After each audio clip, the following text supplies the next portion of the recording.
Welcome to the Chosen Change podcast. I'm your host, Josh, and my brother Rob, as always. Today, we don't got a special guest, but I do feel like we got a fire episode, so. For sure. What are we going to do? The picking your heart, correct? Yeah. Okay. And what did you say? Life gives you a heart no matter what. Choose the one that builds you. So I think we can just kind of go right into it, right? We all know life is hard. We all understand that life throws things at us that we don't expect. And it's always at the times when we're already kind of down and out. And those are the hards that are uncontrollables. But I think it's how you deal with those hards and how you go through them is a difficulty of how hard it really is. Because people take the extreme, like they take the simple stuff. I had the hardest day. My tire was flat. And I'm like, that's not the hardest thing you could have dealt with. But to them, that could have been in that moment. You know what I mean? So I think just understanding what your heart is, what your tolerance of hard is for life and how much you've been through as a person can really determine how hard that moment is for you, you know? For sure. Because, you could be having the worst day in the world and a flat tire just sets you over the edge, you know? So, one, you never know what people are going through. But two, I feel like no matter what you do in life, it's always going to be hard. It doesn't matter if you're walking with Christ, if you're walking alone, if you're building a business or you're working out a dead-end job. Here's walking. Yeah. If you're getting up at 4 o'clock in the morning to go walk, you know. For those of you guys who don't know, we every morning, 4:30, we walk about 6 to 7 miles every single day, 7 days a week. I think I'm at like 32, 33 days of a streak. I don't remember exactly, but my ankle's busted, my feet hurt, my legs hurt, my knees hurt. Yeah. But it's hard. I think what really prompted this, we talked off camera, was I woke up and I was driving, I think 3 days ago. And I was like, man, this sucks. Like, what am I doing?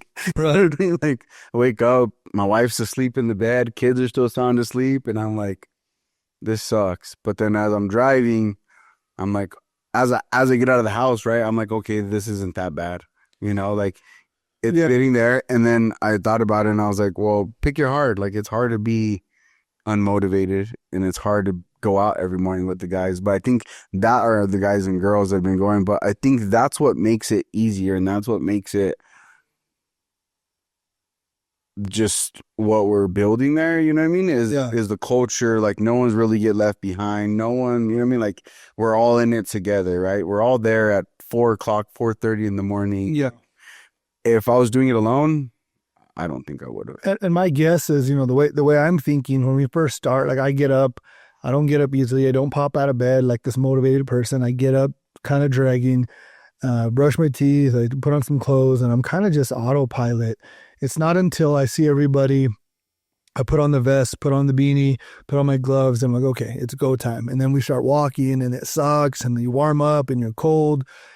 Until you get back and you're done and you get in your car, you check your calories, see what you accomplished.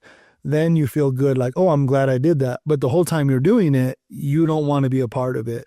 Even though there's really good conversations that happen, you meet a lot of people you don't know. You talk about stuff that we don't have a chance to talk about all day. So the journey, you look back and you are excited about it. But in the journey, you absolutely hate it. Like, it's just, I don't know if I'd say hate or if it's just like, I'm just doing it. Like, I'm not grateful for it until I finish. And I think for sure that's the best example to talk about our life and everything we go through is we get up, we get ready, we go through the motions, we do what we have to do. It's not until later on that night, later on in the week, we're like, dang, like, I really appreciate that conversation, or thank God for my job, or thank God for whatever. Just that time to reflect. Yeah. Right? And No, I think I just think that it's important to embrace the hard, but like we said, picking your hard. Are you choosing to make your life harder? And that's a part of it I think we can really talk about is life's already hard. There's so many things that we deal with, from death, sicknesses, financial issues, the world stuff that just gets thrown on us all the time and we don't even know what's going on. But us choosing our hard is important. Us putting ourselves in chaotic situations and bad relationships and lustful relationships around the wrong friends, around the wrong crowd. We do this and then we wonder why life isn't working out for us. We put ourselves in situations and then we question why God isn't giving us what we ask for. Or why you're attracting certain things, because it's like, well, look at your environment. Right.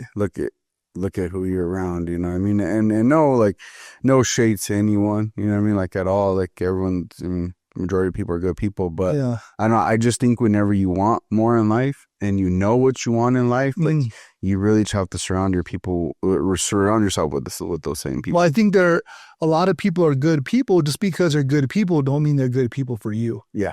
And that's what's hard is people will look at us and say, okay, well, how come this guy doesn't give me the time of day? Like since that recruiting event we had for 1GM, I've had multiple people ask me about a job opportunity. I'm like, well, like I'm not just hiring by the masses. Like I'm kind of being selective on like what kind of person is he? What do you believe in? What are your ethics? What are your morals? Like, are you going to fit for me to even give you the time to talk about?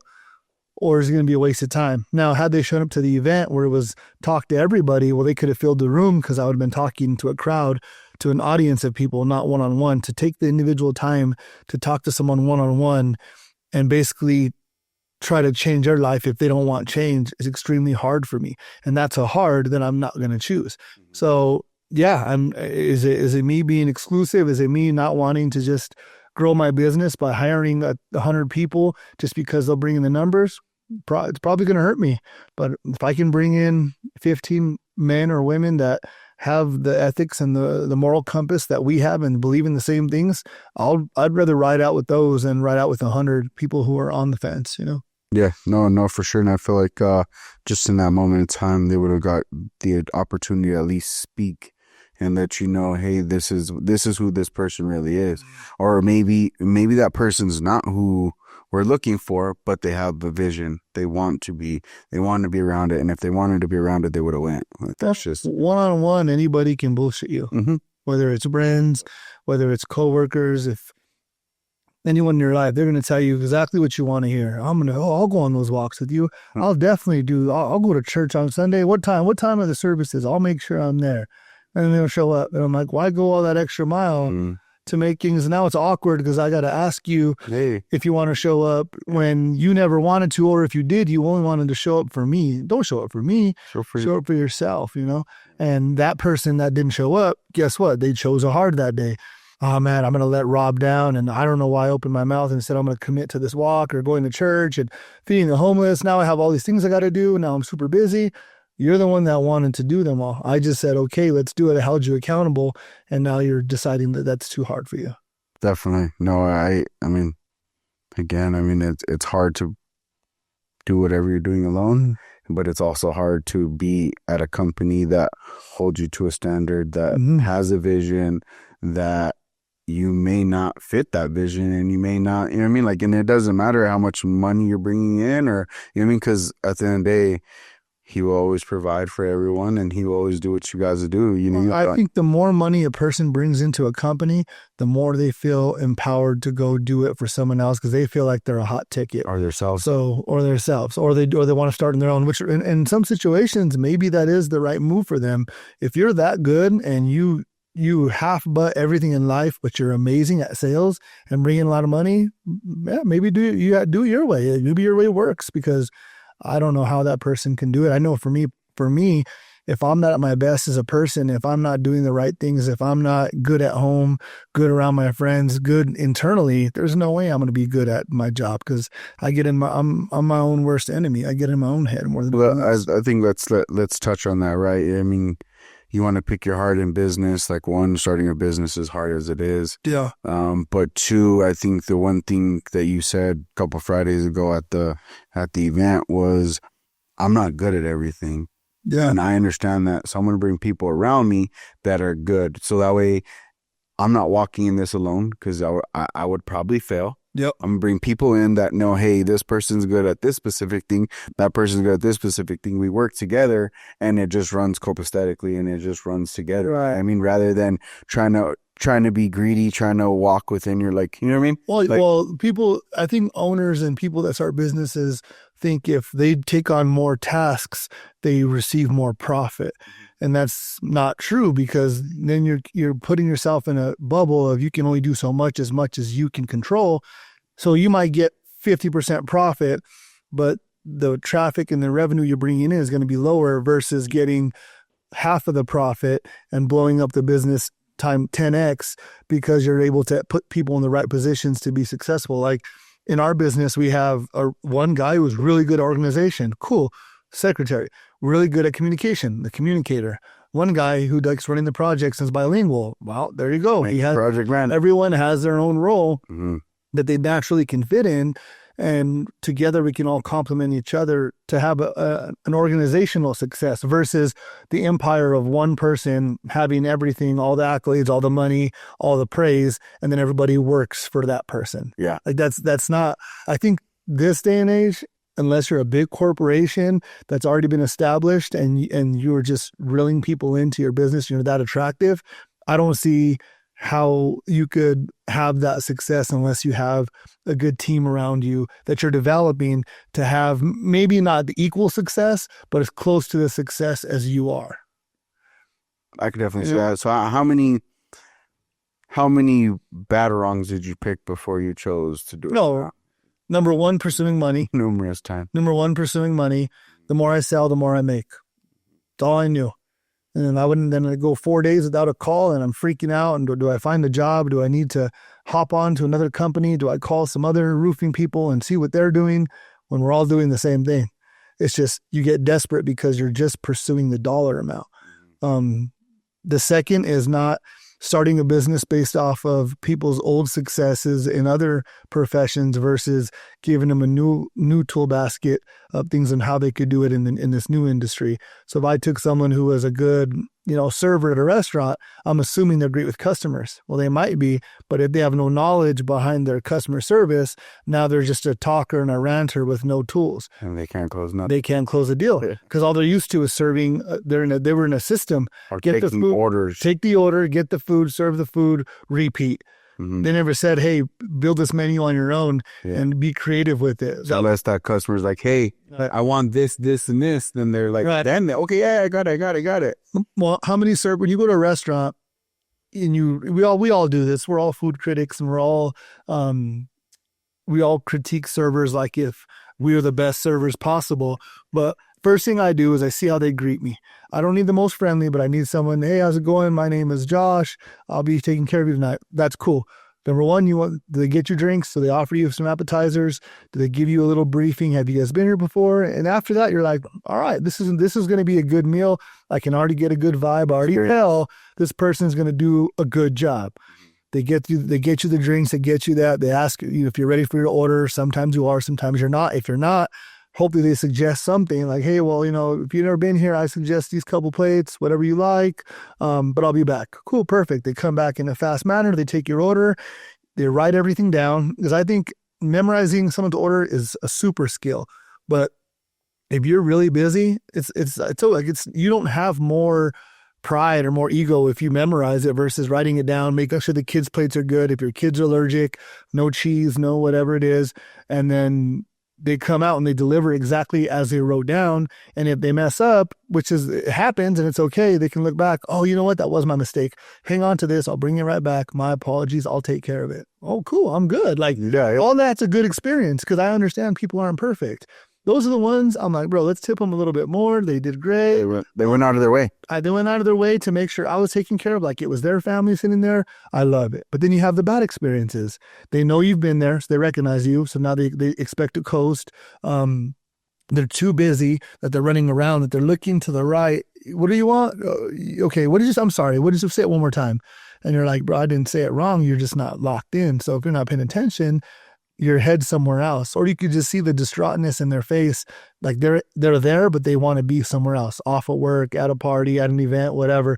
And those you just know, like once it starts bad and they can't even bring you your drink, they're like, it's going to be a long meal. Yeah, it's going to be rough. They take forever to bring the bill. So that's not to dive into the food industry and the servers, because at one point I was one, but you can tell a lot about the person based on the way their customer service experiences. I've never been a server. I don't know if I could be. You can do whatever you want to do. It's just adapting to what it is. I mean, I definitely could. There are things like, could I be an astronaut? Well, I probably. don't know if I wanted to. Then Right. I don't know if I would have Well, wanted. there's some things where I'm just not qualified enough to be there for, like a doctor. There's a certain Yeah. type of person, but any type of service job or learning how to work on cars. The best mechanics, someone in their family ties or in their close circle showed them how to work on cars at a young age. So they started off with something simple and then advanced it, repetition, and then they're the best mechanic Yeah. Not because they studied the mechanic book, Mhm. and they probably did. And then they probably at some point had to get a certificate, go to school, enhance what they already knew. But it's that hands-on. There was a hands-on experience that someone taught them that for them, they're like, dude, you know how to change a tire? Like there's grown men that don't know how to change a tire. Mm-hmm. That's insane to I me. was working with my dad. He grew up in a big shop, right? Like he did in the backyard. Our backyard had a 4-bay garage, and so he would always be back there, and never liked to go back there because he'd be like, "Go give me this tool, go give me that tool, go get." And He's just running his errands. if I got the wrong tool, I was in trouble. That's not what I asked for. Right. And so I was probably I was probably like 21, 22. I was working on my car I had at the time. My dad was like, you're actually a pretty good mechanic. And he's like, how come you never liked to be back here with me? And I was like, because I didn't like running your errands. Like, Yeah, but just seeing him do stuff, Right. like the simple stuff, changing brakes or, you know what I mean? I regret it all the time. I mean, the fact that my grandpa ran roofing crews for years and I never showed interest, or my dad was a contractor and would always invite me to go remodels and porches. And I'm like, dude, that's boring. Like, I won't do that. I don't really want to hang out with him all day. Like, it wasn't that I didn't want to be around my dad. I just didn't want to do his work. I just saw it as work. It's like when, dads take their kids fishing. They're like, Dad, I don't want to go fishing. The water's cold. It's boring. I don't have my phone.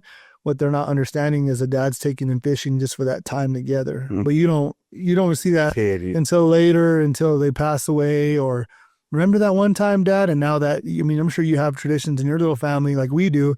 One of ours is going to Disneyland, where most people are like, oh, it's crazy, it's this. They're absolutely right. Everything you think it is, it is.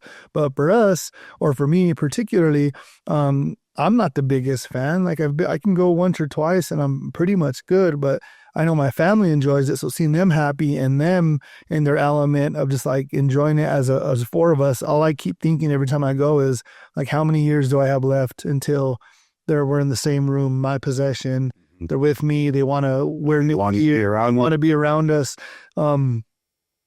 And I think the older I get and the wiser that I become, that hits me more and more often, You definitely cherish that. Yeah, my daughter, this last Disney trip, we just got back. We ended the night and we went to the hotel, and I wanted to beat my buddy because we were walking and he was a mile ahead of me, and That's not surprising. the ego in me wanted to beat him. So I said, hey, do you want to go for a walk around the hotel? And she's like, I guess. So sure enough, we walked 6 floors, every hallway, touched every door at the end of the hallway. And we were just walking. Like, we didn't talk a ton, but just doing that together, like it was so simple as walking. We got to spend 2 hours together. We did 2 hours, 2.5 miles, and smoked it. Yeah. But No, I mean, I definitely relate with that, especially like my son going on Thanksgiving. He actually didn't give me a hard time. I thought he was going to give me a hard time about going.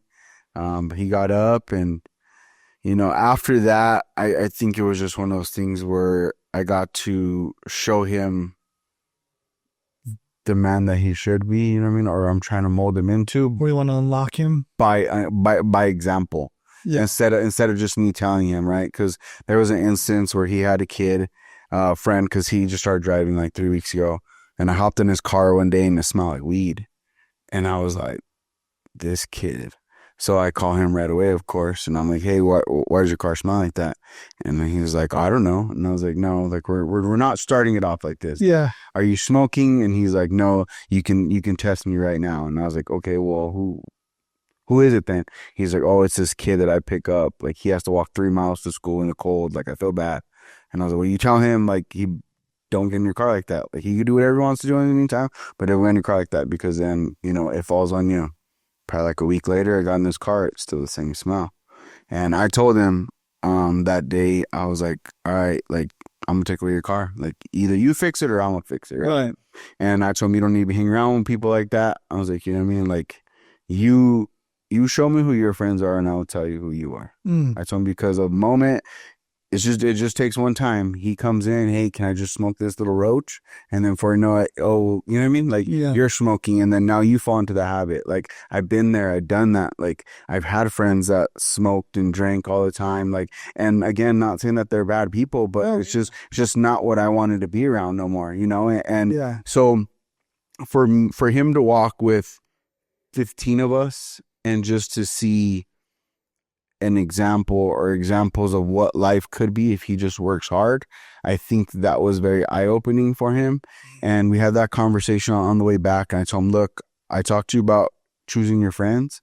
I was like, and I want to show you by example. I told him, the thing is, you're 16 and you're learning about it now. I'm 33 and I'm barely learning about it now. Like, you know what I mean? So live through me and live through my examples. I told him 9 times out of 10, what I'm telling you, I'm really telling myself too.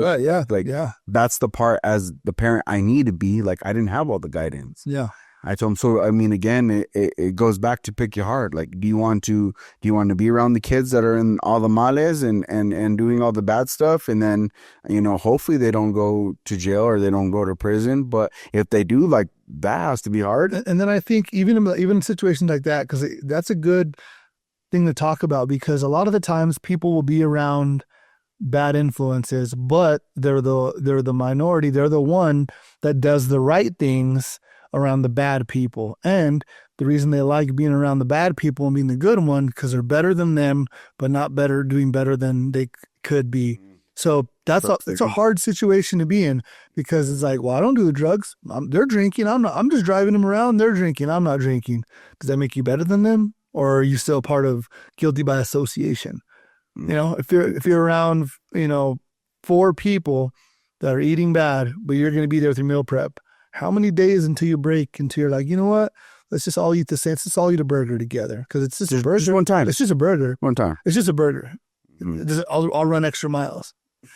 But it's true. Yeah. And it's probably not even that harmful to you when it comes to like something as simple as that. But that leads to making more bad decisions. It's just a bottle. It's just a drink. It's just a little bit of this. It's just we're just smoking real quick. Your parents won't even know. It gains the momentum, right? And then the snowball just starts going. So I mean, again, like I got to tell him that, and you know what I mean. Like, he obviously talked to someone that was very successful, and they told him, whatever you need in life, like, you give me a call. And my son was like, oh, yeah. And I looked at him. I was like, well, you don't even have his number. How are you going to call him? Yeah, it sounds good. And he was like, oh, yeah. Let me get your number, you know. And then he asked my son, you know, what his goals were. And my son told him, hey, I applied to go to France to go be a junior F1 driver. And he was like, I need a sponsorship. And he was like, whatever you want to do, I'll sponsor you. And so to see the way his face lit up, like, to know that, I mean, obviously those are rooms I would love to be in, but know that I'm creating those for my kids. Yeah. And I mean, not saying my dad or my mom didn't do what they could. No, they didn't. But they didn't. Mine didn't either. But they didn't create these opportunities. They didn't go out and go get these opportunities, right? And so I think for me, like, I left that day where it was like, it was another one of those aha moments when, like, I was leaving from church. And it was one of those moments where it's like, I know I'm doing the right thing, and I know I'm on the right path. Again, it sucks waking up early every morning, but especially on Thanksgiving Day, walking 10 miles. Dude, it turned out to be 10.2 miles or something crazy. After that, I felt like I was on top of the world. Yeah. During it, I was dying. Oh yeah. I was like, I don't know what I'm doing. I think as kids, we get told some really good advice, and a lot of the times we listen and we hear it. Because as young adults, we absorb information a lot better. The older we get, we tend to think we know it all. And we have small wins. We get ourselves a nice car. We get ourselves an apartment or a house. And we're like, I don't got to take advice from anybody. I'm my own boss. I live my own life. I pay my own bills. Whatever I want, I'll figure it out on my own. And it's a worse mindset to have, because there should always be someone in your life that's pushing you to do better, that's pushing you to want more out of the more that you've already accomplished. And if they're not, you have the wrong people around you, or do you have people that want to keep you at that level so they can feel better about what they're doing? Because guess what? I don't know about you, but this happened to me. When I started working out, I went gun ho, I went guns blazing. All right, I'm going to the gym, YouTube videos, watching all these bodybuilders. I went full blown 100% committed. I had a couple friends who were like, dude, you're going to burn out. That's too much, too soon. That's stupid. A couple months later, guess what? They're at the gym with me doing the same stupid stuff. Why? Because they saw that I stuck with it for a little bit, and then it became attractive to them. All right, let's take business. Started business cleaning toilets. It's stupid. It's dumb. It's not going to work. These guys are all employees at different places. Guess what? I planted this entrepreneur mindset into their head, even though they'll never give me credit for it, and they'll never look back and say, man, thank you for pushing me, because if it wasn't for you making the first leap, I never would have made the leap. Instead, it's like, well, we did it better. Well, yeah, you saw me do something through trial and error, see how you can correct mistakes, find it in your way, and then you have your own success, which I'm super happy for. But I had to be the one to start these little things, because the people around me, no one was the pusher. I was the pusher. I'm still the pusher. But the difference now is my friends then versus now, different circles. Now I got pusher. Where you at, Rob? Catch up. I'm like, normally I'm the one telling them to catch up to me.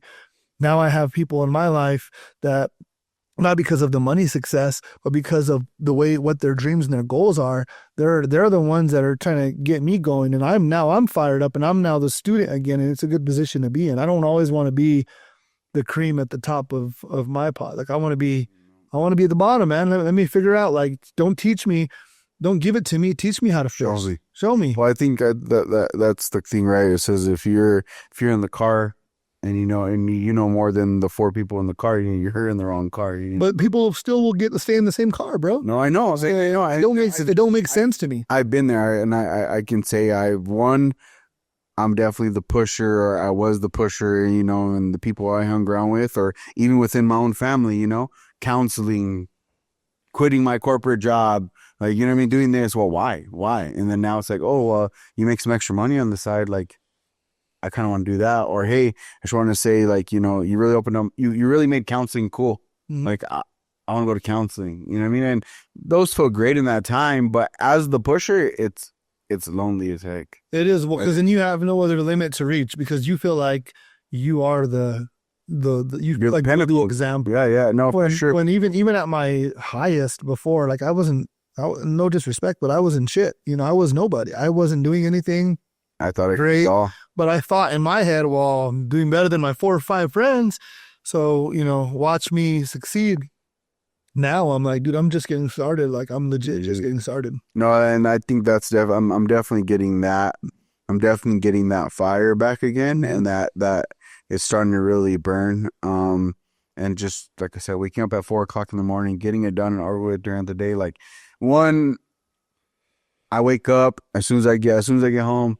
Kids are up, you know what I mean? I'm making breakfast. If they want something, they get something. If not, like, you know what I mean? Like, my house has just changed in the last two weeks. Yeah. Like, it's changed drastically. And I don't think it's a bad thing. Like, I really don't, because, and not only is it like hard on my body, and not only like, but when I go to lay down, like, I'm tired. I go to bed. Like, there's no more tossing, turning, watching. The lights are out. I'm out. I'm exhausted for the day. So, I mean, just the mental, the physical, in every single aspect of life, like waking up, doing that every morning has definitely changed. How has it been with, and I think you just kind of mentioned it, but how has it been with your family, your kids, seeing this newer version, updated version of you? Are they catching on to it, or are they just kind of seeing how long you're going to do it and then decide, like, what's the vibe? And then I'll give you my opinion. I definitely feel like they're definitely catching on to it now. Like, for the first probably 4 days, they're like, all right, that's on one of his crazy ideas, that's the only last. But now that, it's been pretty consistent for 2 weeks. I had my son, my 7-year-old, hey, can I go with you? And I'm like, well, it's too cold. And I'm like, yeah, probably not. Like, maybe we'll go on a walk on, you know what I mean? Like, on the weekend. So maybe what I was thinking is, all right, I'll go with the guys 6 days a week, right, and then take the family. And then one day I'll go on a Sunday and we'll go for a walk as a family, because not only now are my kids wanting to go, like, my wife's wanting to go, and she's like, well, I kind of want to get up that early, and I'm like, all right, like, I'm like, hey, come on, and she's like, And I'm like, all right, like, Harder said, yeah, oh, you know, it is, especially whenever you're the one getting up. Yeah. What about you? I mean, you know, they've seen me be this way for a long time, like not just the walking, but the extra motivation, the drive, the hunger. When my wife was pregnant with Ava, that's when I decided to start working out and taking that journey, and that was 13 years ago, and I've never stopped working out even to this day. So I feel like they're used to it, but I think what's hard for me is having this extra drive, this extra push, this want for more and more and more. And then I think that everyone around me just has that same want. And I think her want for more is different than my want for more. So I feel like there's days and times where I find myself nitpicking at more things that aren't getting done because I feel like I'm doing the most and I want to point out and single out. Like I've said some remarks and I've said something like, you're lucky, you know, you're my wife in a sense that I can be humble and chill and talk to you. If you worked for me, if you were one of the guys or one of my employees, I'd have a whole different tone. Like I wouldn't be doing with this crap. Like I would be pressing like, hey, like you said you wanted to get better. You said you wanted to do this, blah, blah, blah. It's go time. But instead I'm like, yeah, babe, for sure. Oh, yeah, no, yeah, kickback whenever you're ready, whenever the time is right. Like all these things that people say, right? When the time is right, one of these days, I'm just waiting for it to click. I'm just in the funk right now. When I hear people talk like that, bro, talk about trigger points for me. I'm like, what are you talking about? Like, you might die today. Like, there's no right time. There's no good weather. There's no what it feels good or Moon in the star line. bro, either you do it or you don't. Either you want it or you don't. Either you get after it or you watch someone else get after it. And I can't understand how people don't think that way. And I'll go crazy just thinking about it. I'll definitely be a little vulnerable right now. I definitely do have that same, how would I say it? That same, situation in my house as well. You know, like, it's like, I'm get up, go get it. I'll go to bed. I'll stay up however late it is. You know what I mean? Yeah. If I gotta stay up to 3 o'clock to get a job done, I'm staying up to 3 o'clock to get a job done. Like that's just the way I am. It's not. Oh well, we'll worry about it tomorrow. Like I mean, I'll do anything. I'll work a corporate job. I'll do DoorDash. I'll do whatever I gotta do to provide. Right? Like there's no limits with me.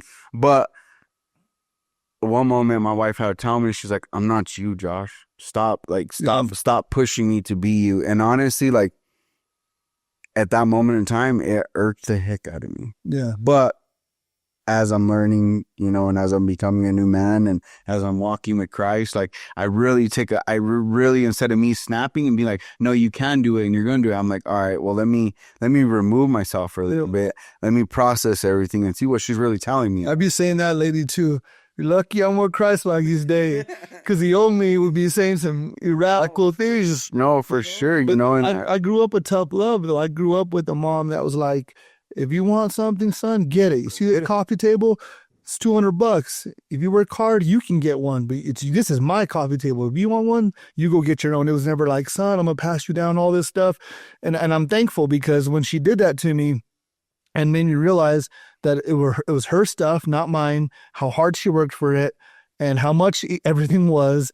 It gave me a good example of if I want nice things, whatever my nice is, if it's a nice phone, nice instruments, whatever your want is, do it because you want it and work your butt off for it. Mm-hmm. Don't be asking somebody, oh, I just wish I had this dream of like, I wish I had nice cameras for Christmas. No, if I want a nice camera, I'll get a nice camera, but I'll bust my butt. I'll figure out how to get a camera. No, for sure. Camera. My dad taught me that from a kid. I remember, hey, Dad, can I go to Uncle Cliff's?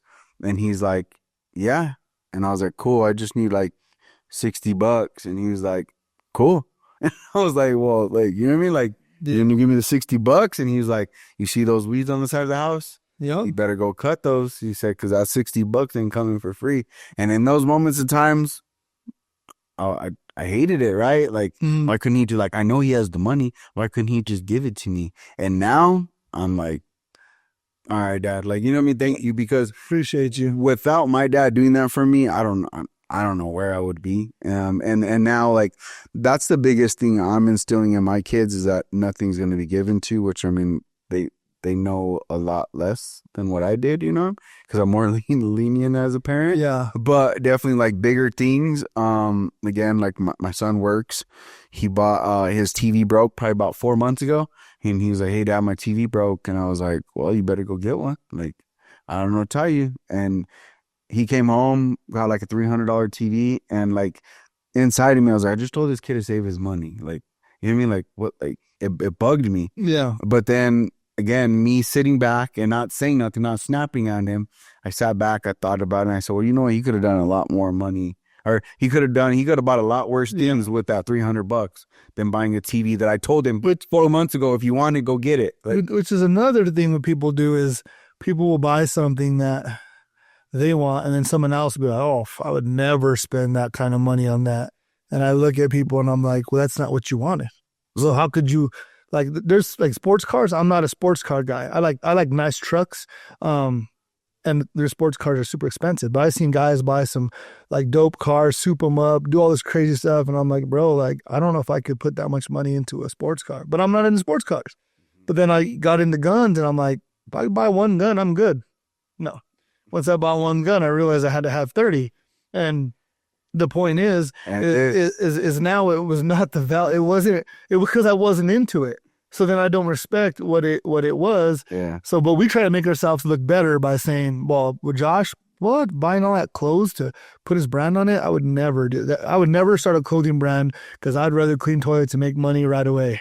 That's my vision. It's not your vision. And you can say, it's got clean toilets for it. I ain't doing no damn toilets. For me, dude, my uncle had a cleaning business growing up. I used to work for him. Yeah. I've been doing it the whole life. Nature then. It wasn't like I had a passion for it, but I saw the money. I saw the. Did you clean toilets at your house after work? No.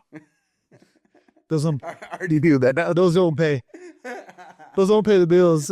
But no, and I've gotten better. I've gotten better with my wife and my kids, and like I did for a while before the walking. I'd come in steaming from the gym, and I'm like, all right, what's up? What's the intention? What's the purpose?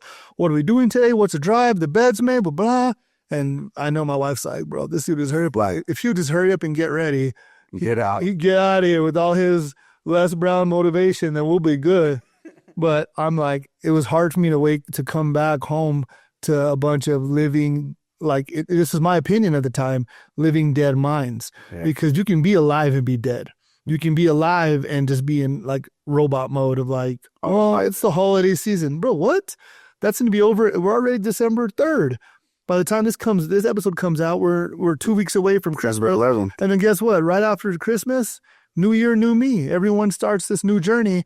And now we're on to a brand new, fresh year. And if you're not ready for that new year now, you're just going to go into the new year with the same shitty motivation, the same attitude, the same lackluster, competing for everything. You're never going to actually accomplish what you want because you're waiting for this perfect time, and there is no perfect. Well, you're picking a different hard rather than just starting now.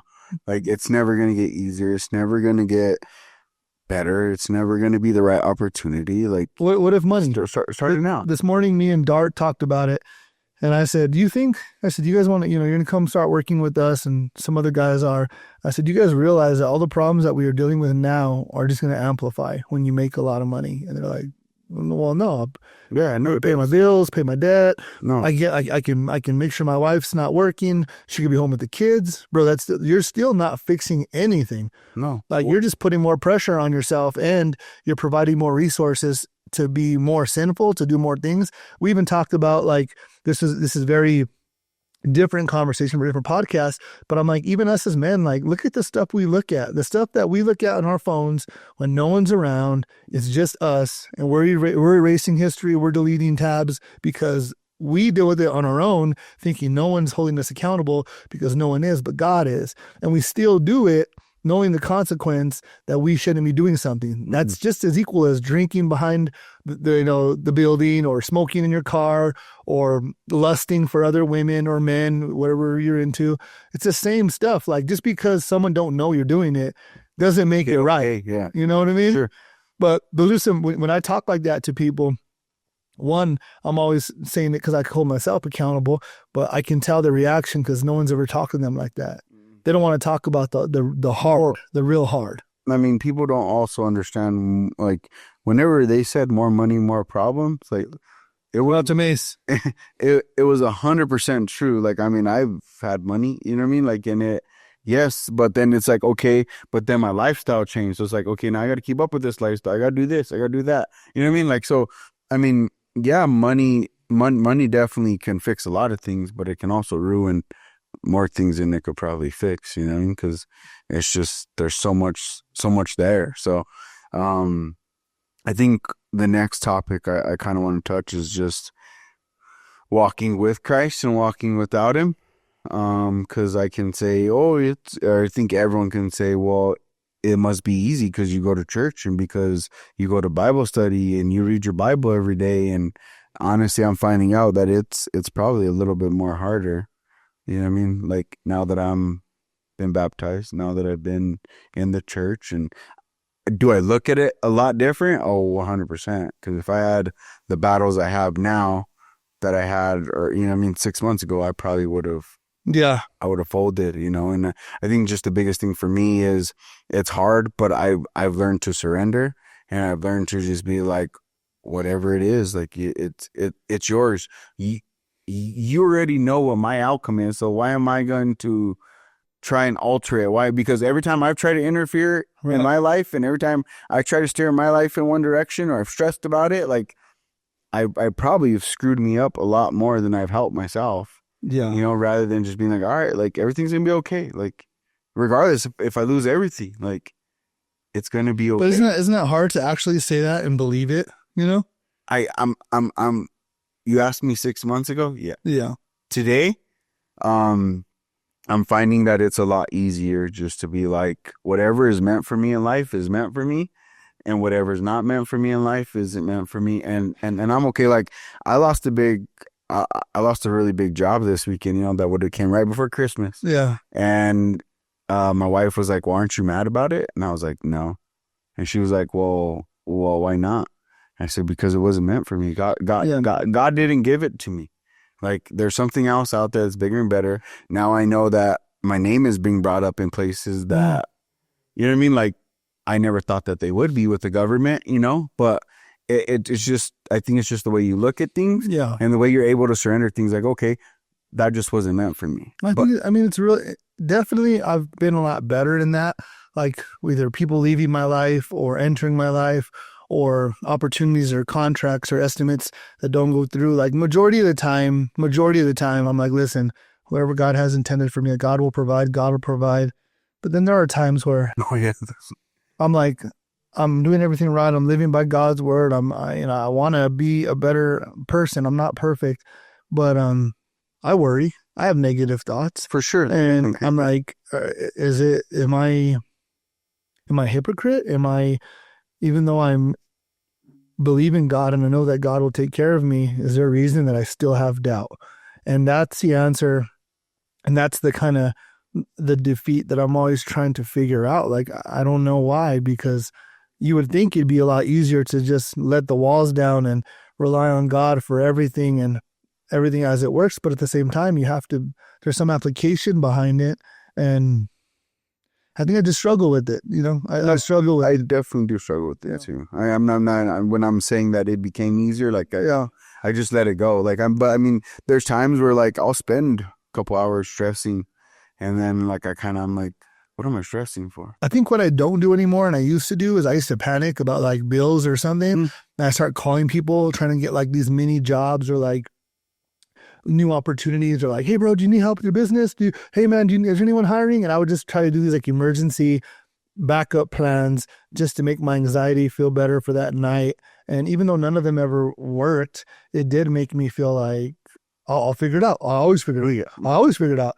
But so I don't do that anymore. And I definitely don't, like, panic about it, but I definitely worry sometimes. And I'm like, okay, like, it's going good. Like, things are cool, but if it wasn't, would I still be as obedient? Would I still? I mean, but you figure you're trying to break 35 years of habits and a year and a half, 2-3 years. Like, you know what I mean? Like, you're trying to like so it's to like, you're always going to revert back to, because that's just what you know what to do. You know what I mean? Like, that's how you're subconsciously already wired. You know what I mean? So like, I think you also have to have grace with yourself Mm. and be like, all right, you know, yeah, I am stressing about it, you know, let's be honest. And I get to have that opportunity to stress, but I'm pretty sure at the end of the day, or there's that one moment in time where you're like, all right, like, let me lay my head down because I know he got to me. You know what I mean? Like, so I definitely think it's just another one of those generational curses that you got to break, right? Like, Mm-hmm. and I'm not saying I don't deal with it, because I do. And I'm sure, you know, I'm trying not to like let it bleed onto my family Yeah. and let it bleed onto my wife. And you know what I mean? Like that's probably the hardest thing Well, to do. when they see us worry, then they double worry. And now they're like, well, if Josh is worried, if Rob's worried, should I be worried? You know? Yeah, yeah, you know. But I've gotten us out of some storms, like some stuff where I was like, dude, I don't know how we're getting out, but I did it. But that's the thing, is, does it mean you should put yourself in that situation because you know you can do it? No, right? Well, Like, no, but no. subconsciously you're going to, because that's what's comfortable. Like if if if chaos is all you've ever known in your life, that's what you're comfortable with. And that was my problem. That's why most people procrastinate, and that's why most people tend to just put things on the side, is because they're used to the chaos in their life. They're used to everything. And that's whenever, oh, I perform well under pressure. Okay, well, would you be under pressure if you just did what you were supposed to do right away? Like, you know, you also put yourself in that predicament. And I'm definitely one of those guys where chaos used to have to be in my life, and that was the way I performed, right? Like, now I try to get things done right away, but again, I'm not perfect. I still deal with procrastination all the time, or and lately it's been on the smaller things and not the bigger things. But you don't do 3 smaller things and they add up to be one big thing. You know? I don't know. I think just being faithful in it and doing everything we need. Well, it's definitely hard. Like, Yeah. I mean, again, but how hard was it not walking with God? How hard was it? You know what I mean? Like, Yeah. No. Well, I think it was fighting God all the time. yeah. And then when the bad things would happen, you could easily attach that to, well, the reason this is going on is because I don't have any faith. So it was kind of a bailout. I would be like, well, That's what I used to do. I Like, used to be like, the reason why this happened to me is 'cause God just don't love me. yeah. Like you know what I mean? Like, I mean, that could have been a fight. like, no, that My thought was, a shitty life. I'm not living right. I know I'm not 100% right, but you know what? F it. Let the good times roll. Like, live for Friday night, live for the next like, the next comment, the next message. I'm going to rely on my own momentum for my life because I'm special. I've been through a lot and I'm going to prevail and come out of it. That was my mindset. And it was just very selfish and very self-sabotaging for sure, because it never I'm the king of self-sabotage, unfortunately. yeah, I'm getting better, man. I'm getting better. You know, I want to lead by example. I want to be the person behind closed doors, as the person that you see. I'm not perfect. I don't live that perfect life, but I just want to be more exclusive. If I can just be to the people that were around our circle, our walking team, the few people in my life that I have, like, I think I've like really like focused in on the people I want in my life and removed all the rest. And even though they're there and they're around and they may not be doing me bad, I'm just no longer going to take those conversations with people. Like, I hate when someone's like, hey bro, can I call you? I really would love to reach out and tap into you. I had one guy specifically who I did business with before. We had a business together. He got kicked out of it because he kept showing up drunk to the job. So they eliminated him. It's all good. It was his problem. I didn't care because I became sole owner of the business. It worked out for me. But like, now he's like, hey bro, if you have time, I'd love to buy you lunch and chop it up and pick your brain. I'm like, dude, I haven't, like, you could have learned from me, like, firsthand. Like, I ain't got time for that, bro. Like, no. No. I'm not the Mr. Business guy. I'm not the criteria for what you should do. Here's my advice. If you have advice, and even if he listens or if he watches, do it your way. Figure it out. I don't have anything for you. Like, you want some shortcut answer. Like, I don't know, bro. Like, good luck. Hey, bro, my marriage isn't going so good. Can I talk to you about how yours? Well, bro, I can tell you, but if I'm not a perfect husband, what do you want to know from me? like how to treat your wife. I don't I don't know her. Yeah, I don't- every marriage is different. I don't know her, what she's receptive to, her personality traits, what you guys' dynamics are. If she can't even talk to you, or if you can even talk to her without screaming. Right. I'm still trying to perfect my own, bro. Like, I'm still trying to make mine better, yet give you advice. All I can tell you is what I've been through not to do. So hopefully you don't do it. And then there's guys who have done that too, and then they still do it. And they're like, dude, you were right. And I'm like, yeah, I was. Either way, it's still a loss. There's nothing gained out of that. One thing I would say is pray together. That's And we're, dude, even in my life, we're not doing that. Like, I hear it. We've done it a couple I times. hear it. I know it. I understand it. I can see how good it'd be for us. Still doesn't happen. It's not her fault. No, I don't know. I don't know. I definitely me and my wife did it a couple nights after that call Yeah. to action, and then it kind of fell off. And I mean, I kind of feel like, I guess I'm at blame. I'll take that one on the chin because, which I mean, she could also initiate it too, which she has. I'm not saying she hasn't, but you know, I mean, it does take two to tango. But I feel as a leader in my family, and clearly, just everything I've done, going to church, starting to go on these walks, like clearly, my family really does follow my path. Like maybe it's just something that I need to do. Take an extra 5-10 minutes, you know, before I go to bed. Like, and I mean, will it? I'm not saying it'll happen, but you know what I mean? Like, it's just, whenever we did it, it was good, you know? So I think talking about choosing your heart, talking about walking in our faith alone, and you know how that looks, I think I want to close it out for my side, and I'll let you go. But if you're going to choose your hard, make sure that your hard is not things that you can eliminate in your life. If it's things that you're doing intentionally to make your life hard, you need to first identify what those are, eliminate those from your life, and then approach life as it comes to you. A lot of people like to say you're either in a storm, getting out of one, or about to go in one. And I think what that does is that prepares you for bad times. I don't like that saying. I do think that things come in your life that you're unexpected, that you don't know how to handle. But when those come, rely on God for those. Rely on God, on your close friends, your close family, the ones who actually want to see you win.